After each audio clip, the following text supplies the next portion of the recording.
Hello, I'm Terry Martin. Thanks for joining us. NATO foreign ministers have gathered in Brussels to mark the alliance's 75th anniversary. April 4th marks the signing of the treaty in Washington in 1949 that established the transatlantic alliance against the perceived threat of the Soviet Union. 75 years later, Russia's invasion of Ukraine has revitalized NATO's purpose. This week, the organization's foreign ministers are discussing a long-term aid package for Ukraine. In response to the anniversary, Russia's foreign ministry says it has no intention of entering a conflict with NATO countries. At a ceremony in Brussels, NATO chief Jens Stoltenberg stressed the value of unity between the members of the alliance. Europe needs America for its security. At the same time, North America also needs Europe. European allies provide world-class militaries, vast intelligence networks, and unique diplomatic leverage, multiplying America's might. Our Brussels bureau chief, Alexandra von Nahmen, is covering this story. Alexandra, Jens Stoltenberg there has made an appeal for unity between the U.S. and Europe within NATO. How unified is the alliance at this point? Well, the alliance at the moment is united, but of course, the presidential election coming up in the U.S. is looming large over every meeting of NATO allies. And it is enough for Donald Trump to question his commitment to the alliance on the campaign trail to send tremors across Europe. So, and knowing that, you understand how important it is for Jens Stoltenberg to call for unity, to make clear that the membership in the alliance is also in the interest of the United States. And that is also the aim of his proposal that he has put on the table for NATO to take a bigger role in coordinating the delivery of aid and also weapons to Ukraine, because he is trying to ensure a predictable and reliable help for Kiev, regardless of what is happening in the US, regardless of who is going to win the presidential election there. And this is also a signal to Washington that it is not only the US that is, paying for the aid for Ukraine, that the Europeans are eager, ready and determined also to do so and to support Ukraine. Now, the alliance was founded to counter a perceived threat from the Soviet Union.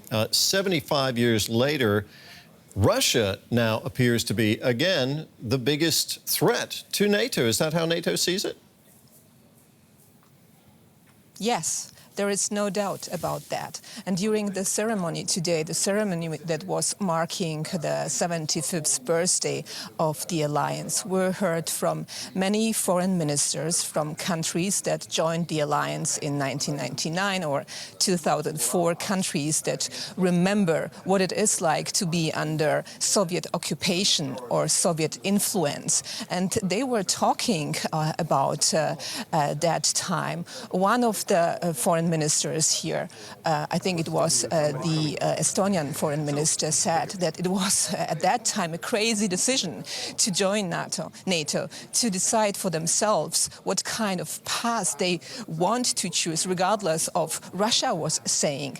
And this is a big topic here, that Russia is again a big threat to NATO members. And the Latvian foreign minister was also talking about that the biggest challenges may be in the future, how to deal with Russia, how to deal with this threat that Russia is posing to the alliance.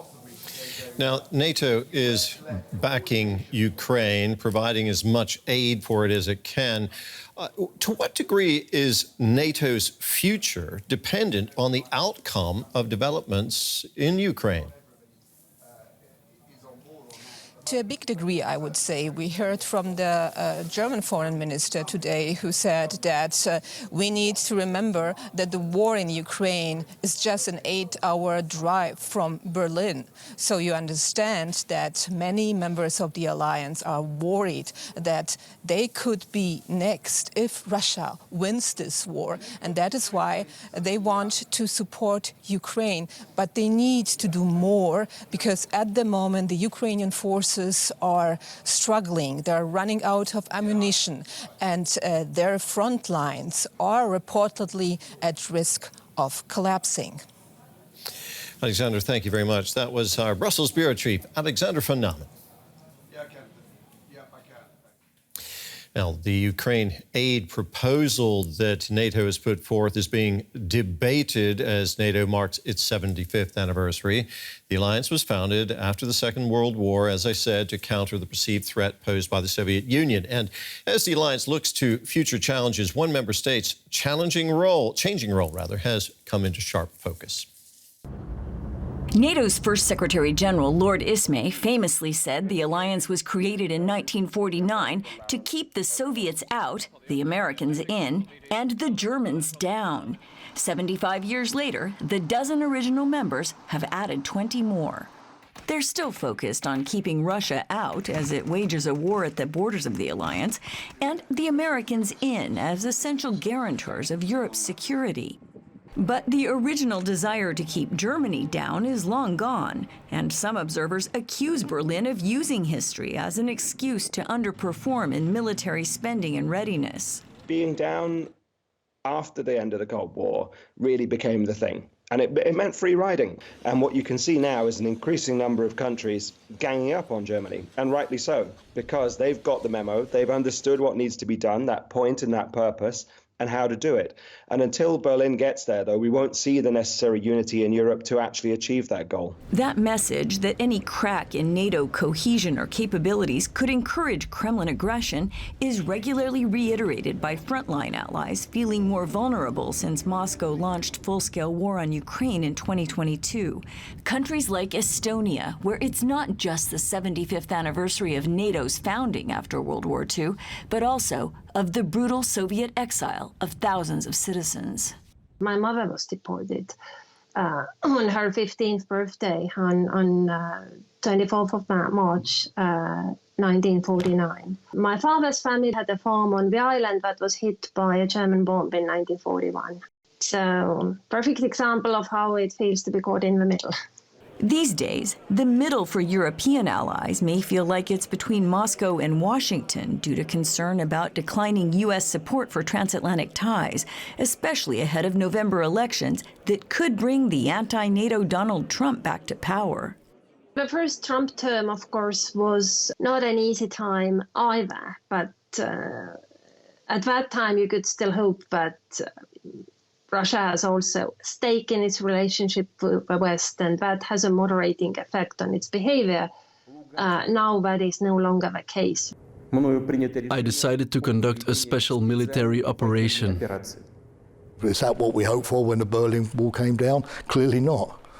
Jamie Shea saw plenty of anniversaries in almost 4 decades at NATO, his last post dealing with emerging security challenges. To be fit for future birthdays, Shea says, the alliance needs to also see beyond Russia.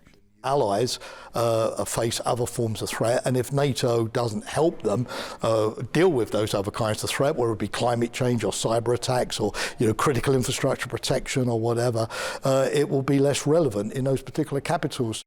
For almost 75 years, this great alliance has shielded our nations. This anniversary, though, amid all the praise for NATO's longevity, there's broad agreement that the best way the alliance can defend itself against future Russian advances is ensuring there's a Russian retreat now in Ukraine.